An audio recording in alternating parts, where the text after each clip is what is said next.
চুরি বিদ্যা বড় বিদ্যা, যদি না পড়ো ধরা। এই যে চালতে আমরা পারতেছি বুঝছো, বাড়িওয়ালারা কিন্তু কইয়া আসিনি। এই যে চালতে যেহেন সেনে পড়িয়ে থাকে। আসসালামু আলাইকুম রহমতুল্লাহ। টুক করে চালতে পারতে আসলাম। হাবাইতে রে শাগের খেত দেহাতি হয় না, একটা কথা আছে না, আমাকে অবস্থা হয়েছে তাই। ওই জাগে বাড়ি বেড়াতে আইসি, তারা কইলো যে আমাকে একটা চালতে গাছ আছে, আনে খুঁজে খুঁজে বাহারে ফেলাইছি সেই চালতে গাছ, কনে পাড়িয়েও ফেলাইছি এক গাঁটটি। কারণ কি আগে কোনোদিন চালতে আমি আতেও ধরিনি, পাড়িও নি, খাইও নি, কিচ্ছু না, শুধুমাত্র আচার খাইছি। জীবনে এই ফয়লা বেড়াড্ডা চালতে নিয়ে রিসার্চ করা শুরু করবো। মা এ দেখি তালের মতন একদম, যে এই তালে চোখ খাই একদম ওইরাম কাঁচা তালের মতন। তাই এরে কাইটে কুইটে দেখবো কি হয়। চাকু নিয়ে আসলাম, হেত্তেরে বড় একটা আইনি বাড়োই ধুড়োই চেষ্টা চালাচ্ছি একদম ভরপুর, কিন্তু বহুতক্ষণ চেষ্টা করে কাইটে ফেলাই দিলাম। এ চাকু দিয়ে হবে না, আমার বটি লাগবে। এই যে বটি দিয়ে হনে এরে কুচুমুচু করে কাইটে ফেলাচ্ছি। ওরে গন্ধ পাদের গন্ধর মতো। চাইতে খাতি কি রহের আচার খাতি, কিন্তু এ যে পাদের গন্ধর মতো গন্ধ তা কিডা জানে। তা যাই হোক, আমি সেই আচার কিন্তু নাক মুখ বাহিন দেখার কাইটে ফেলতেছি। আজকে রিসার্চ যখন শুরু করেছি আমার ল্যাবরেটরিতে, সে এই রিসার্চ শেষ করে তাই ছাড়বো।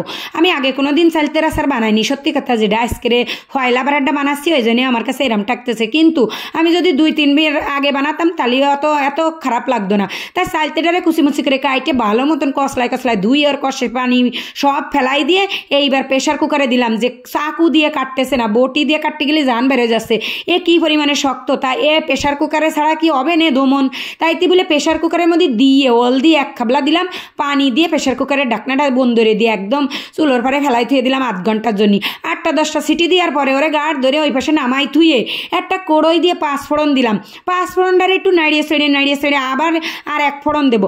আমি কিন্তু আজকে আচার 5 ফোড়ন দিয়ে বানাবো না, 6-7 ফোড়ন 8-10 ফোড়ন দেবো। এই যে 5 ফোড়নটারে বাইজে উঠোই থুয়ে আর 1 ফোড়ন দিলাম ওই যে দই নিয়ে, তারপরে দিলাম আর 1 ফোড়ন জিরে।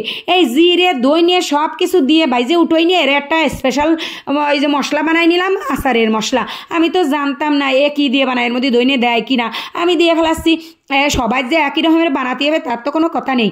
আমি যেরম বানাবো আমার টেকনিক হলো সেইরকম। তা এই ঠান্ডা হয়ে গেছে সেই প্রেশার কুকার, এখন এর ডাকনা খুলে দেখতেছি এর মধ্যে সিদ্ধ হয়েছে কিনা।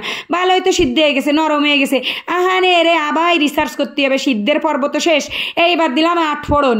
এই যে শুহুনো জাল, এরে কুচিমুচি করে কাইটে শুহুনো তাওয়া একটু টাইলে নিচ্ছি।